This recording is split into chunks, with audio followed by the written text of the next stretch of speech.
Minnesota has a different relationship with the immigration issue because the state is so far from the nation's southern border.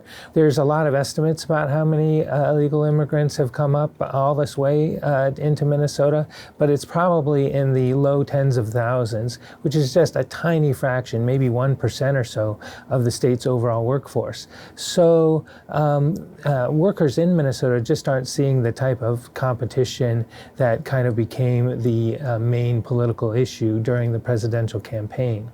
In the first Trump administration, we saw that tariffs had a detrimental effect, particularly in the agricultural sector of the Minnesota economy.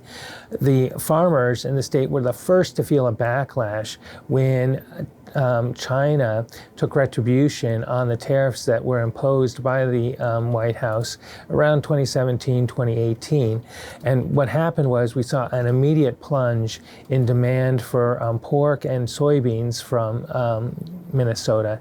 And then what had to happen in 2019 and in 2020 particularly was an increase in the amount of federal government subsidies to farmers to offset the losses that they were feeling from reduced exports. That could happen again if tariffs are imposed in a kind of a blunt manner in a second Trump administration. We'll just have to see. The other effect, of course, is on consumer prices. Costs of goods that are imported from other countries will rise. Many of those are consumer goods, and that can be seen instantly in the price of whiskey, say, in a liquor store, or in the price of toys in the Walmart or other places.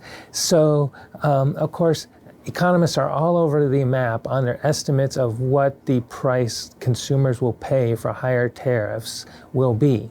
Some economists think that we could just reignite the inflation that we've just gotten over rather painfully in the last couple of years with a boost of interest rates. So the real question that we're going to see in 2025 is whether Trump and the new administration can ignite economic growth enough through tax cuts or new spending or whatever they're going to do before the effects of tariffs and other ideas that they have to put brakes on the economy will take hold.